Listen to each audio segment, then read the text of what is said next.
Le coffre du vieux sage.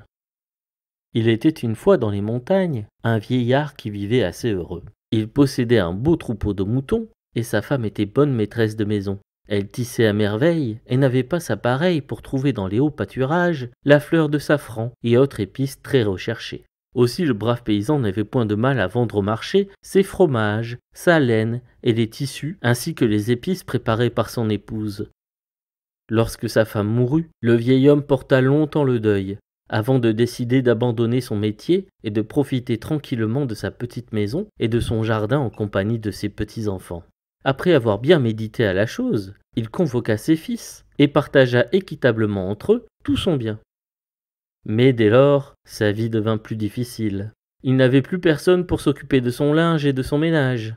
Ses belles-filles lui donnaient à peine de quoi manger, et ne se gênaient pas pour dire devant lui qu'il n'était plus bon à rien. Le vieil homme en fut si affecté qu'il faillit en mourir. Un jour, un de ses vieux amis vint lui rendre visite, sans se douter de ce qui tourmentait le pauvre homme. « Hé, ça fait longtemps qu'on s'est pas vu !» s'écria-t-il. « Dis-moi comment tu vis. »« Comme un vieux chien. Tant que j'ai eu du bien, mes fils et mes belles-filles se sont occupés de moi et m'ont parlé gentiment. Mais lorsque je leur ai eu tout donné, ils m'ont abandonné et je n'attends plus que la mort. »« Que dis-tu là ? La solution à ton tourment est simple. Je vais t'apporter un coffre que tu n'ouvriras jamais devant personne. Tu en garderas la clé cachée dans ta ceinture. Et tu verras comme les choses changeront, promit le vieil ami. Une semaine plus tard, l'ami rapporta de la ville un grand coffre bardé de fer, et si lourd qu'il eut de la peine à le monter jusqu'à la maison. « Hé, l'ami !» cria-t-il très fort de loin, afin que tout le voisinage l'entende. « Je viens m'acquitter d'une vieille dette.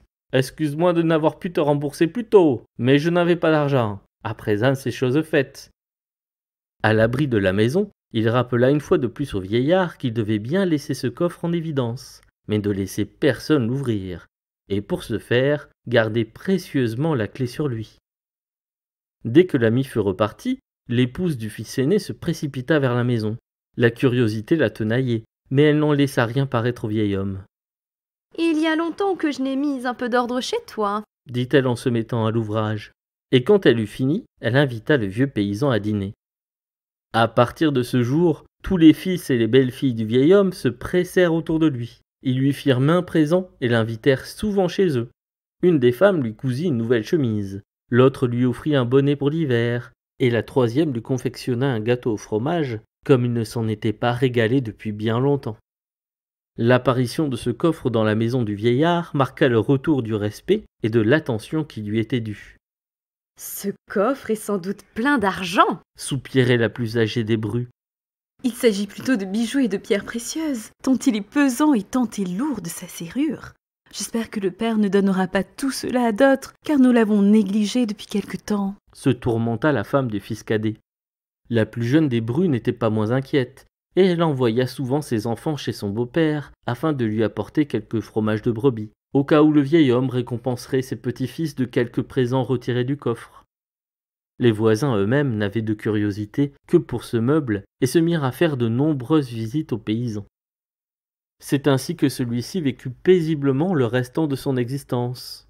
Lorsque la mort l'emporta, la famille entière envahit la maison pour découvrir ce que cachait le coffre mystérieux, mais il ne contenait que des cailloux et de la terre. Alors, baissant la tête, les héritiers sortirent de la demeure de l'aïeul et n'osèrent plus lever les yeux, tant la honte les accablait. Et le compte est bon.